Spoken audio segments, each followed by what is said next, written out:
Medical కాలేజ్లో వరుసగా చావులు జరిగితే నమస్తే, నేను మీ లోకేష్ వెకాసి. ఈ రోజు మనం మాట్లాడబోయేది ఆది అండ్ అరివెలగన్ గారి కాంబినేషన్లో వచ్చిన మూవీ శబ్దం. ఒక మెడికల్ కాలేజ్లో వరుసగా సూసైడ్ జరుగుతూ ఉంటుంది. అక్కడ మేనేజ్మెంట్ ఏమో దయ్యాలంటారు, కానీ అక్కడ పనిచేసే అవంతిక మాత్రం అవేం లేదంటుంది. ఈ మిస్టరీని సాల్వ్ చేయడానికి paranormal investigator Ruban Vaidyalingam enter అవుతాడు.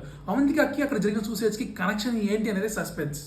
ఇందులో టెక్నికల్ హై మాత్రం sound design and atmospheric lightning. Director Arivazhagan గారు వైశాలి మూవీలో నుండి కూడా సరే వాటర్తో భయపెట్టారు. సేమ్ అలాగనే ఇక్కడ శబ్దం మూవీలో కూడా సౌండ్తోనే భయపెట్టారు. సినిమాటోగ్రఫీ యూజ్ చేసిన cold blue tones college campus ని చాలా హాంటెడ్ గా చూపించాయి. ఇందులో విజువల్ మెటాఫర్స్ ఏంటంటే ప్రతి ఫ్రేమ్ లో science instruments and super natural hints పక్కనే ఉంటాయి. అంటే మనిషి నాలెడ్జ్ కి అండ్ అన్నోన్ కి ఉన్న థిన్ లైన్ ని చాలా సింబాలిక్ గా చూపించారు. సిమ్రాన్ అండ్ లైలా యాక్టింగ్ మాత్రం వేరే లెవెల్ ఉంది. వాళ్ళు మంచి వెయిట్ ఇచ్చారు. ఈ మూవీలో డైరెక్టర్ టచ్ ఏంటంటే హీరో లాజిక్ తో దయ్యాలు ఇన్వెస్టిగేట్ చేసే procedural style. It's not a jump scare movie, it's an intellectual horror.